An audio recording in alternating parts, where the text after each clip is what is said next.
Welcome to the meeting room at Global TV Talk Show, a broadcast service of globalbusinessnews.net. Now, here's your host, Ed Cohen. Hi, this is Ed Cohen, and coming to you today from Southern California at Big Bear Lake. We're up 7,000 feet. It's about 100 miles east of LA and 3.5-hour drive north from our home in San Diego. Our very special guest today is in New York City, Ed Salvato. Ed, welcome. Great to be here. Thank you for inviting me.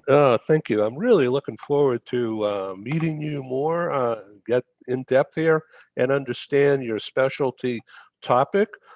So first of all, tell us about yourself. You're an adjunct professor of business, travel management at NYU. Is that correct? Yeah, pretty darn close. So I'm an adjunct instructor professor at NYU's Tisch Center of Hospitality and Tourism, and my specialization is marketing.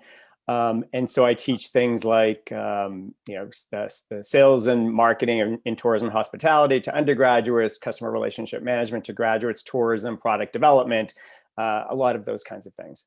So I'm familiar with the Tisch family. They're heavily involved in insurance, but also in Lowe's hotels. Correct. Yeah, yes. a long time Hospitality, big hospitality family. Yeah, well, that's cool.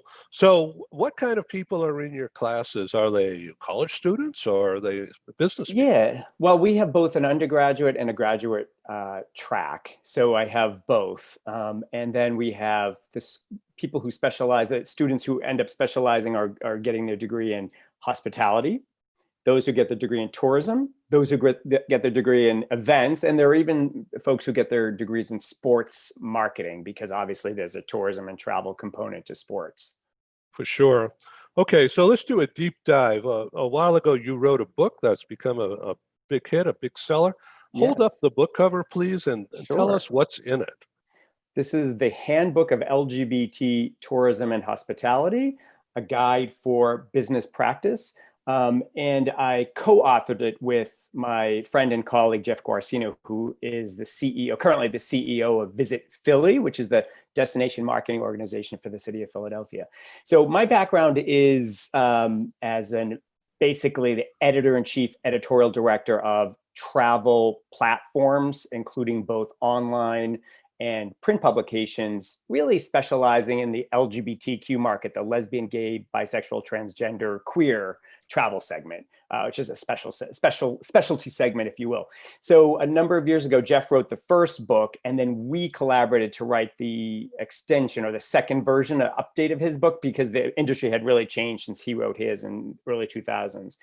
But what it is a series of case studies of best practices, because what we had noticed was there were a lot of bad business practices out there in the LGBTQ space, a lot of kind of not valid assumptions or assumptions based on a lack of research or scientific methodology. So we kind of wanted to go out there and do proper primary research, collect primary research, analyze it, and also do case studies. So really it was based on what real people were really doing around the globe. And we covered, 6 continents.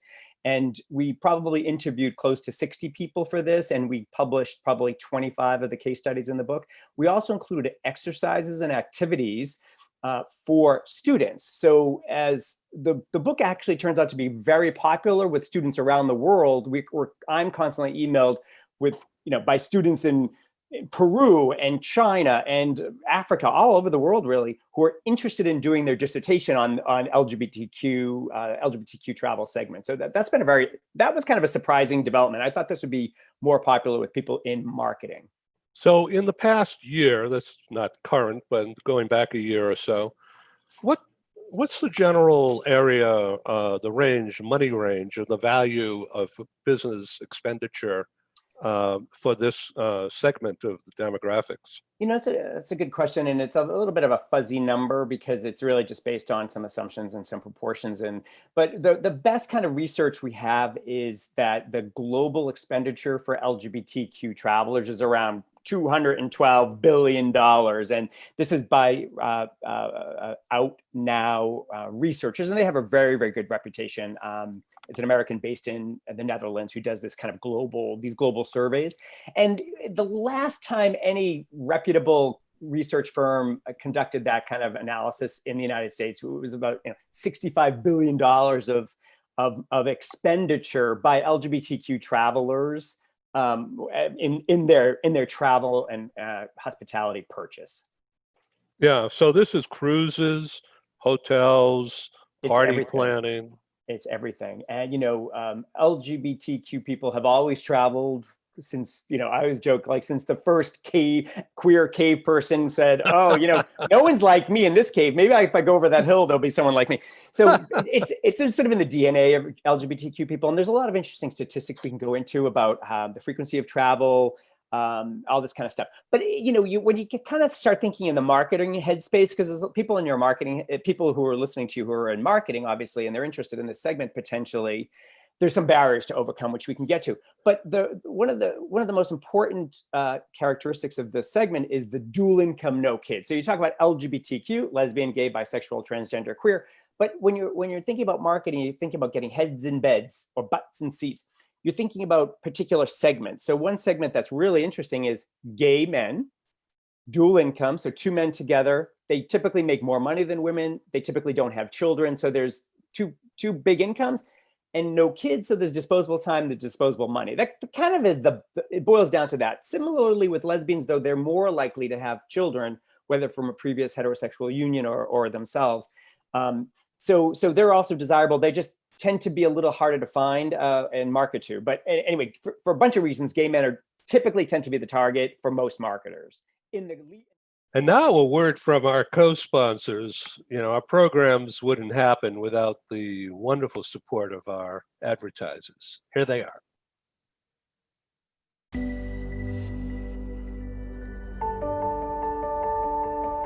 Something that's really neat is that the Bridge School partners with various organizations to provide learning for their students.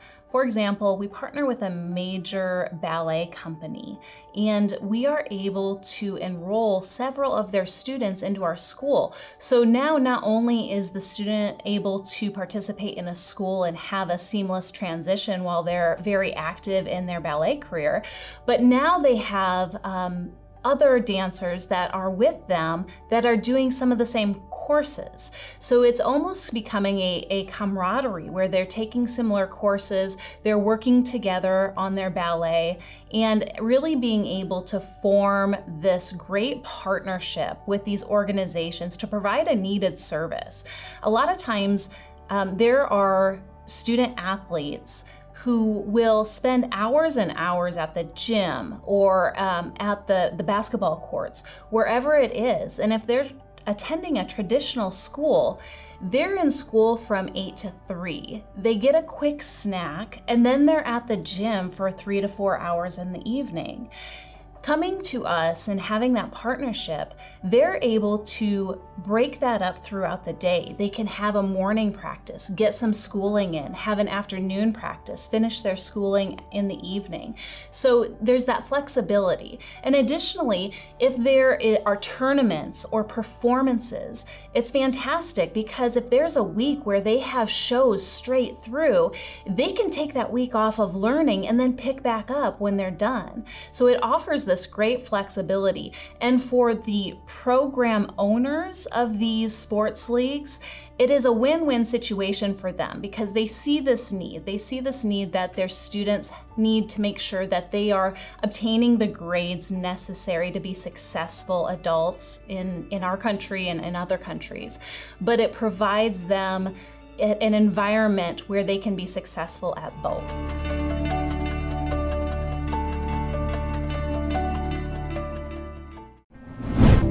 This episode from the meeting room of Global TV Talk Show is brought to you by The Bridge School, the accredited international online private school of choice at bridgek12.org. Porch Light Rental and Destination Services.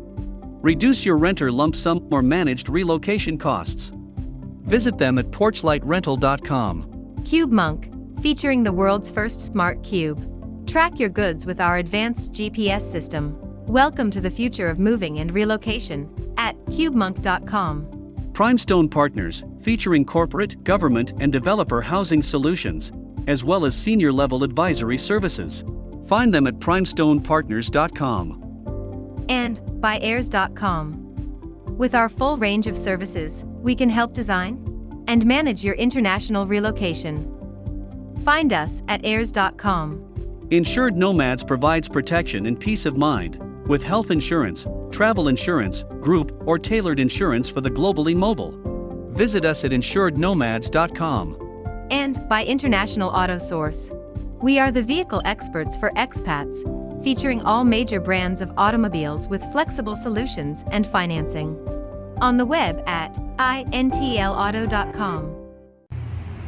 Hi, my name is Christine. I'm a nurse from the Philippines, and I got to know IAS through Worldwide Health Staff Solutions.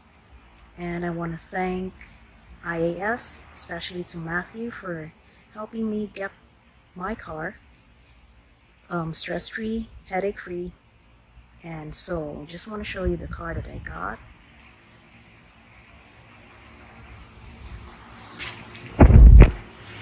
So it's a RAV4 XLE 2020.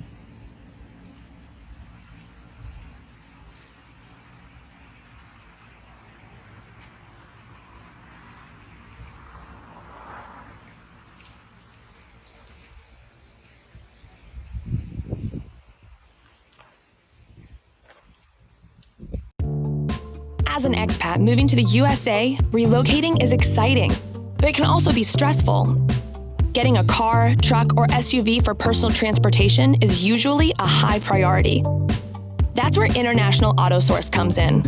We make getting the vehicle you want for your work assignment or academic program easy, so you're ready to drive when you arrive. Our product specialists have helped over 50,000 expatriates with their personal transportation needs, making us the largest international auto retailer in the world. International Auto Source gives you flexible payment options to buy, lease, or rent a vehicle from the world's leading auto brands, arrange financing on a purchase or lease without a U.S. credit history, social security number, or driving record, get full insurance coverage, and get approved easily through our low-rate factory-backed financing programs. And because we're an authorized distributor of the world's leading automotive brands, our no-haggle prices are competitive, and the buying experience is hassle-free. We'll even guarantee your new vehicle will be ready the day you arrive. With over 20 years of experience in the global community, we are the vehicle experts for expats. We are International Auto Source.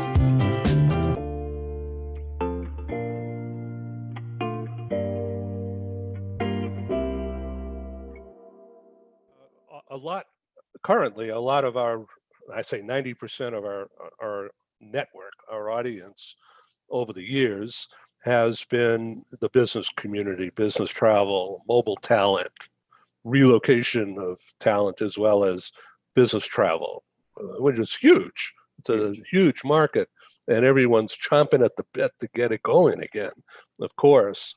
So the clean and the clean and safe is a really big, important thing for everybody. So let's go back to your book. It was written a while ago, but if you could bring it forward in our minds here. I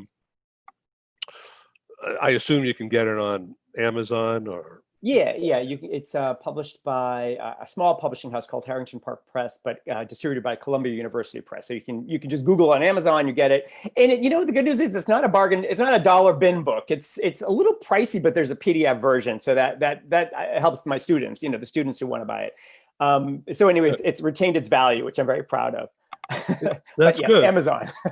So do you have a plan to bring it forward, to do anything? Oh, that's such a good question. One of my goals is I've been an adjunct for a little while now. And, if I decide to become a full-time, more, I guess you might say tenure track professor, I would have to do a dissertation. So I thought the logical thing would be for me to do the dissertation on LGBTQ marketing and bring this book up to speed. And the business segment, which we didn't really cover so much here, I have covered separately, and I think I would fold that in. So I understand from your LinkedIn info that you went to Harvard. I did. So I'm from Boston originally, so I'm very familiar. My people. And I have some family and friends who are alums. So did you study business there? Is that No, I have a kind of funny pathway. I love hearing people's pathways. But so I was applied math and economics at Harvard as an undergraduate, and then I was in software for a number of years, and decided to just up and move to France and worked. I had a variety of jobs. I was a waiter in a Tex-Mex restaurant. I taught English, but then I ended up as an Italian, and then I went to business school and got a scholarship. Anyway, all this stuff. I worked as in the Italian headquarters of a bank in Paris. I speak Italian and I speak French. So those really brought together all these worlds. And I did market research for a number of years after that, back in the United States. I moved to LA, took a job as a travel writer, travel editor, and then one thing led to the next. And that job grew and grew and grew until it collapsed in 2008, 2009, when my magazine disappeared, Out Traveler. That was the kind of the last great national gay travel magazine. And then I've been on my own since then, both consulting, doing training for businesses that are interested in authentically sort of understanding, engaging with, and authentically welcoming LGBTQ travelers. And then started teaching on the side. So now I have these various career paths, but the teaching is really my rock. Yeah, that's cool. Survive through this pandemic. That's nice to know. So, as I mentioned earlier, most of our structure has to do with business travel and business relocations.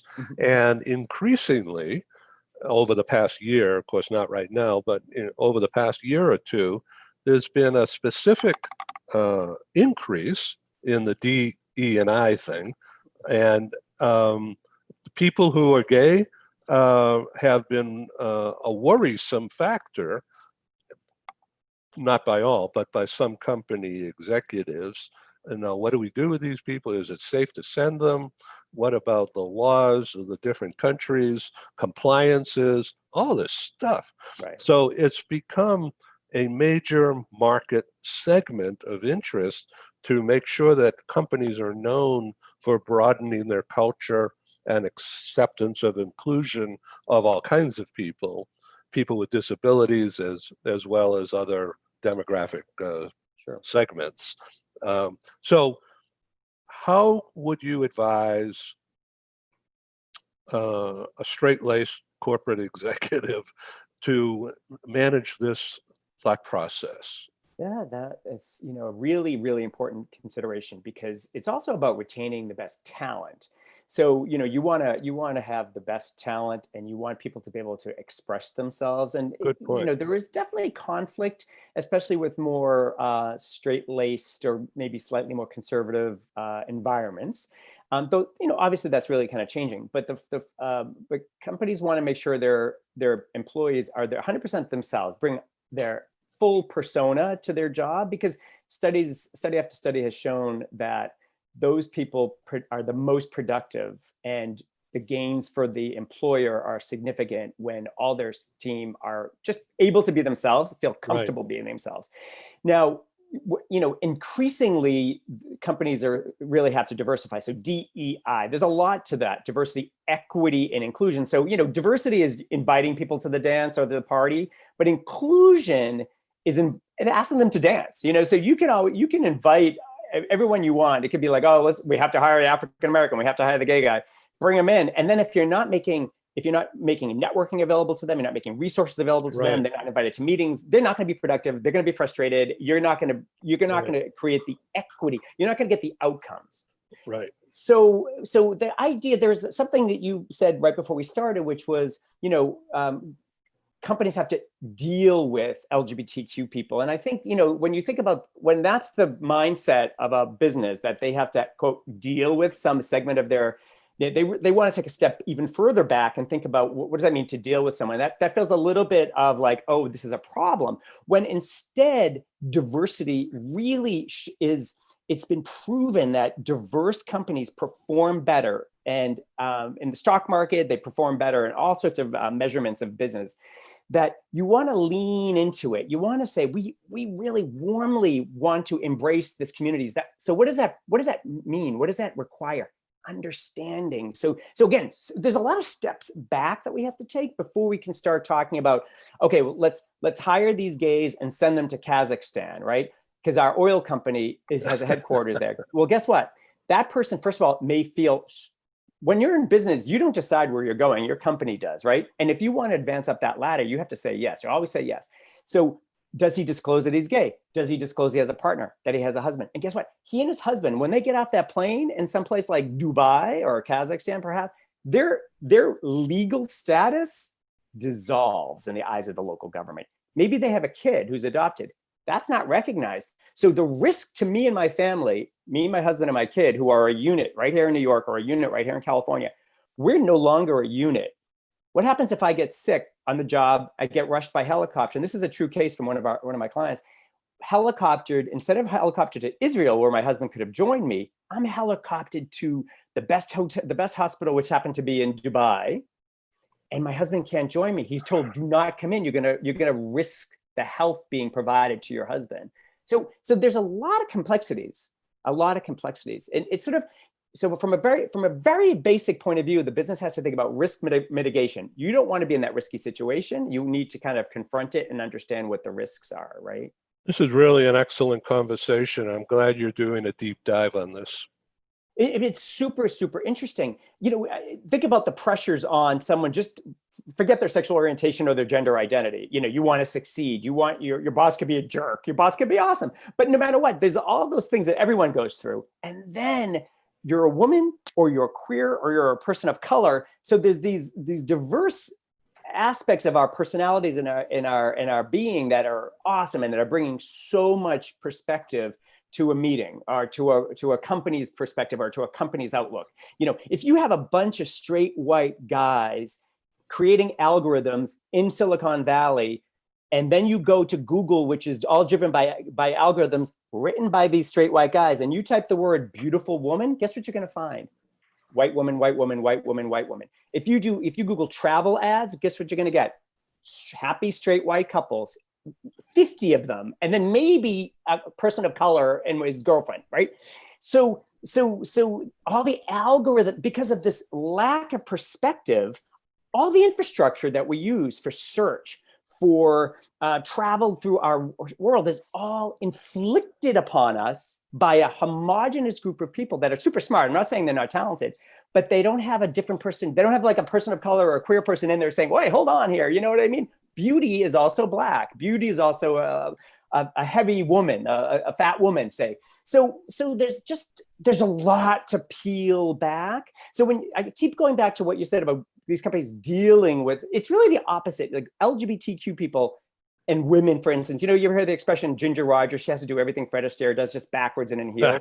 Queer people are doing everything everyone else is doing, except subjugated by the pressure of the straight patriarchy. And I sound like a rabble rouser here, but it's legit true. And when you go to those companies and just say to them, just think about it a little bit. You want your employees to shine. You want them to come every day with their authentic self, and you want them to produce beautiful, amazing, over and above kind of accomplishments that will help raise everyone's bottom line, and we'll all get a big bonus at the end of the year, right?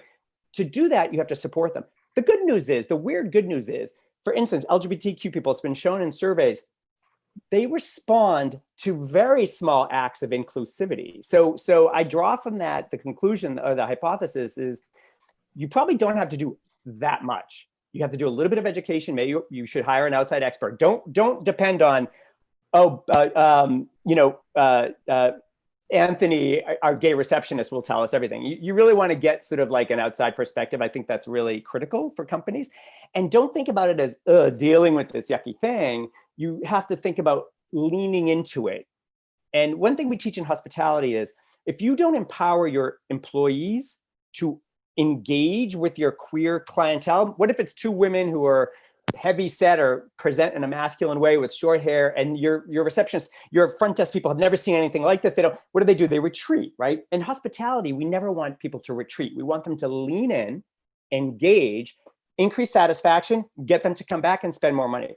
It's similar in the business world. I think hospitality can teach a lot to different industries, but you want your all your team members to engage with your fellows who might be unusual in the instance. They're not straight white guys, or they just look a little bit different. They come from a little bit of a different background.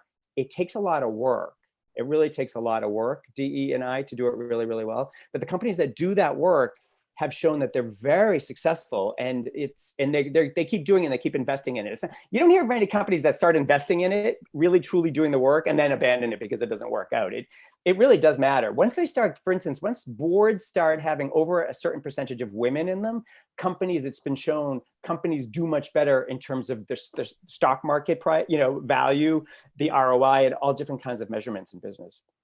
Well, thanks for that wonderful analysis and logical explanation of a group of people that are highly productive and who have money to spend.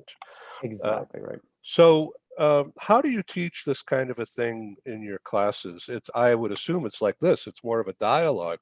Yeah, I don't consider myself the sage on the stage. I feel like that's a little bit old fashioned. I don't come and tell people. I facilitate conversation among co-learners, and that's really the environment I try to create. Although, I've learned over the time, a pretty short amount of time that the students really like the teacher to just really teach, so I spend a little time with lecturing the concepts, here's a concept, but it's constant engagement. And I have what it's called high flex hybrid class. I have people in front of me physically. I teach in person at NYU, and I have students on a screen. And so we're all engaging, and I try to model the behavior of hospitality with these students and say, we're all part of a team, including our virtual teammates, and we have to make them feel every bit as included as us here in class. Right. And I said to them, my first day of class, I would say, guess how much you're spending per minute of my time here? And I said, do you think I owe you something? And do you think your customer satisfaction is important to me? And the answer is yes. So I probably say things that professors never say to them, which is, I'm here working for you. You're my client, but they're your clients, and you're all a team. So I do a lot of teamwork. I don't have tests or exams, for instance, because I say, how many times does your employer hand you answer these 10 questions? No phone, go in that room over there, and no internet. Like, that doesn't happen anymore. So we're all about group work and some individual projects, so I can assess them and provide grades, obviously. Heavy collaboration. Totally. Yeah. Okay. So how do you grade? I have assessments, and we have, it's participation and this is defined. Participation means these things, 10%. I have an individual project. That's always important because that helps me. And then I do the group. So they say 3 people in a group. I do then peer evaluation, so we can talk about how much people felt like the others participated fairly. And then, we have a discussion about that. And I set out this assessment grading scheme the first day, and then we discuss it, and they can change things around. You could say, well, 100% can be participation, but you still have to do the rest of the work. So it usually balances out to what I started with. But I just love it. And what I try to do is bring the real world in as much as possible. We talk about pandemic a lot. I have experts who come in on Zoom for 15 minutes, just 15 minutes, to explain a concept or tell them what the real world's all about. I have Edwin come in and say, this is how I do a podcast. This is what you have to think about when you're doing a marketing to a podcast audience, for instance. You could easily do that. And so they love it. They love the real world stuff. I try to get them a little younger, they're closer to their age so they can relate. And then they're required to answer questions, to ask questions, and to make it kind of smart.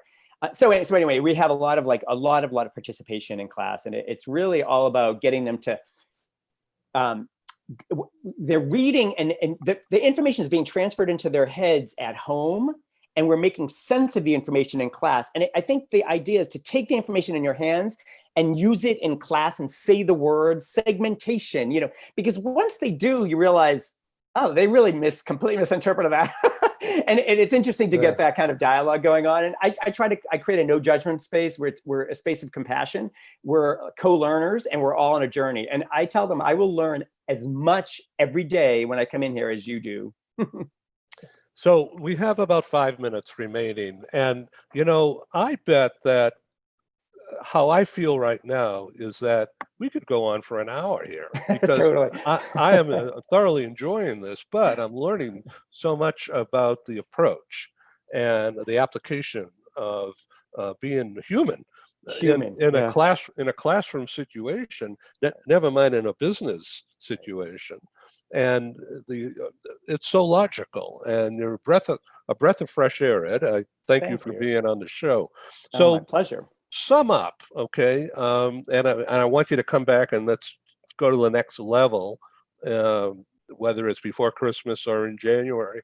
But let's sum up. Where would you like to see your demographic be in the business world a year from now? Oh, a year goes by so fast as unless you're in a pandemic, then it goes by slow.